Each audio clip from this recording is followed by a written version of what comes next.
అందరికీ నమస్తే అండి. ఈరోజు తెలంగాణ రాష్ట్రంలో యాక్చువల్లీ తెలంగాణ ఆవిర్భావ దినోత్సవం. అక్కడ పవన్ కళ్యాణ్ గారు సభ పెట్టాలనుకున్నారు, నవనిర్మాణ సంకల్ప సభ. దానికి కాంగ్రెస్ పార్టీ ప్రభుత్వం అనుమతి ఇవ్వలేదు సరికదా. పవన్ కళ్యాణ్ గారిని టార్గెట్ చేస్తూ చాలామంది నాయకులు, పొన్నం ప్రభాకర్ గారు, అద్దంకి దయాకర్ గారు అండ్ మహేష్ కుమార్ గౌడ్ గారు చాలామంది చాలా రకాలుగా మాట్లాడారు. సో ఈ వ్యాఖ్యలు నన్ను కొంచెం ఆశ్చర్యపరిచే వ్యాఖ్యలు కొన్ని ఉన్నాయి. అందులో మహేష్ కుమార్ గౌడ్ గారు మాట్లాడుతూ పవన్ కళ్యాణ్ ఆంధ్ర మూలాలు ఉన్న నాయకుడని, నటుడిగా ఆయన్ను అభిమానించినప్పటికీ రాజకీయంగా వ్యతిరేకిస్తామని చెప్పారు. పవన్ కళ్యాణ్ ఏపీకి ఉప ముఖ్యమంత్రిగా ఉన్నారు, ఎవరో వెనుక ఉండి ఆయన్ను నడిపిస్తున్నారు. నటుడిగా పవన్ను అందరం అభిమానిస్తాం, కానీ రాజకీయంగా విభేదిస్తాం అని చెప్పారు.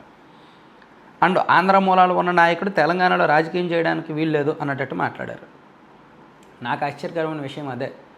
ఆంధ్ర మూలాలు ఉన్న నాయకుడు తెలంగాణలో రాజకీయం చేయకపోవడం ఏంటి? తెలంగాణలో రాజకీయం తెలంగాణలో పుట్టి పెరిగిన వాళ్ళే చేయాలేంటి? అలాగైతే కాంగ్రెస్ పార్టీ తెలంగాణలో ఎందుకు ఉంది? తెలంగాణలో కాంగ్రెస్ పార్టీ పుట్టలేదుగా. ఆ పార్టీ నాయకులు, ప్రస్తుతం ఉన్న నాయకులు తెలంగాణ వాళ్ళు కావచ్చు, కానీ వాళ్ళు కీలుబొమ్మలే కదా. ఢిల్లీలో వాళ్ళు ఆడించినట్టు ఆడాల్సిందే కదా. ఇక్కడ ఎమ్మెల్యే సీట్లు ఇవ్వాలన్నా వాళ్ళే డిసైడ్ చేయాలి కదా. మంత్రి పదవులు వాళ్ళే డిసైడ్ చేయాలి కదా. అసలు పార్టీ పదవులు వాళ్ళే డిసైడ్ చేయాలి కదా. సో ఆ లెక్కన కాంగ్రెస్ పార్టీకి తెలంగాణలో స్థానం ఉందా? తెలంగాణలో పుట్టి పెరగలేదుగా ఆ పార్టీ. సో ఇక్కడ అంటే ఇంకా ఆంధ్ర తెలంగాణ అనే వద్దు, అయిపోయింది. రాష్ట్ర విభజన జరిగింది, 12 సంవత్సరాలు అయిపోయింది. జరగాల్సిన నష్టం జరిగిపోయింది. మీ పాలన మాది, మీ రాష్ట్రం మీది, ఈ పాలన ఇది, వీళ్ళ రాజకీయం వీళ్ళది. అవసరమైనప్పుడు వీళ్ళు రావాలనుకున్నప్పుడు అక్కడ అడుగు పెడతారు. అందరికీ హక్కు ఉంది. ఎక్కడ పుట్టిన వాళ్ళు ఎక్కడైనా రాజకీయం చేయొచ్చు. మనది ప్రజాస్వామ్య దేశం. ప్రజలకు నచ్చితే ఓట్లు వేస్తారు, నచ్చకపోతే ఓట్లు వేరు, ప్రజలే తిరస్కరిస్తారు. అది ప్రజల ఇష్టం. సో పవన్ కళ్యాణ్ గారు కూడా ఈరోజు గట్టిగానే మాట్లాడారు, స్ట్రాంగ్గానే మాట్లాడారు. నేను ఇక్కడ ఉంటాను, తెలంగాణలో తిరుగుతాను, తెలంగాణలో మా పార్టీ పోటీ చేస్తుంది, ఇక్కడ రాజకీయం చేస్తాను, మీరేం చేస్తారో చేసుకోండి, నా అభిప్రాయం చెప్పడానికి నేను సభ పెడతానంటే నాకు అనుమతి ఇవ్వరా అని చెప్పి ఆయన కూడా మాట్లాడేసరికి పొన్నం ప్రభాకర్ గారు కూడా ఇమీడియట్గా కౌంటర్ ఇచ్చారు. జనసేన అధినేత తెలంగాణకు పవన్ రావడానికి ఎలాంటి అభ్యంతరం లేదు, రాష్ట్ర అవతరణ దినోత్సవం రోజున ఇలా చేస్తే ఊరుకోబోమని చెప్పారు. పవన్ కళ్యాణ్ ఓ పెయిడ్ ఆర్టిస్ట్, తన వద్ద డబ్బులు ఉంటే పాత్ర ఇచ్చి ఇలా మాట్లాడించవచ్చు అన్నారు. భాజపా లేదా బీఆర్ఎస్ నుంచి చిట్టీలు వస్తున్నాయా అని తెలియదని ఎద్దేవా చేశారు.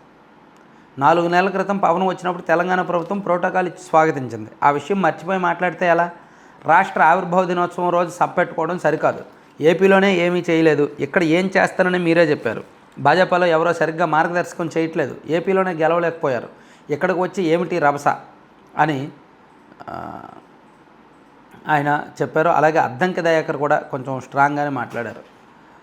తెలంగాణ రాజకీయాలు చేసుకునే స్వేచ్ఛ పవన్కు ఉంది, కానీ ఆయన మాటలను రాష్ట్ర ప్రజలు విశ్వసించరు అని చెప్పారనమాట. సో ఇక్కడ అందరూ తెలంగాణ రాష్ట్రంలో కాంగ్రెస్ పార్టీ నాయకులు, ప్రభుత్వ పెద్దలు రకరకాలుగా మాట్లాడారు. అయితే ఇక్కడ ఆశ్చర్యకరమైన విషయం ఏంటంటే, కొంతమంది ఆంధ్రాలో రాజకీయాలు చేయడానికి వీల్లేదు అని చెప్పడమే తప్పు. అలా చెప్తే ఎవరు ఎక్కడైనా రాజకీయం చేసుకోవచ్చు. ప్రజలు ఓట్లు వేస్తే గెలుస్తారు, లేకపోతే లేదు. అది ఒకసారి అర్థం చేసుకోవాలి. లేదు తెలంగాణలో పుట్టిన వాళ్ళే తెలంగాణ రాజకీయం చేయాలి, ఆంధ్ర మూలాలు ఉన్న వ్యక్తి తెలంగాణలో రాజకీయం చేయడానికి లేదు అంటారా? కాంగ్రెస్ పార్టీ కూడా తెలంగాణలో ఉండడానికి వీల్లేదు. కాంగ్రెస్ పార్టీని తెలంగాణలో మూసేయచ్చు అలాగే అనుకుంటా. కాదు కదా, కాంగ్రెస్ పార్టీ జాతీయ పార్టీ కదా.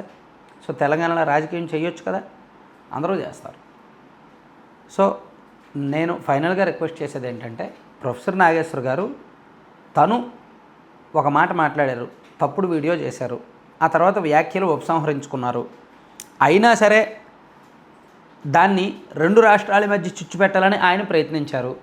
జర్నలిస్టుల మీద ప్రెస్ మీట్ పెట్టించి పవన్ కళ్యాణ్ గారిని పర్సనల్గా టార్గెట్ చేయించారు, పవన్ కళ్యాణ్ గారిని తిట్టారు. దానికి పవన్ కళ్యాణ్ గారు గట్టిగా సమాధానం చెప్పడానికి ఈరోజు తెలంగాణలో సభ పెడతామన్నారు.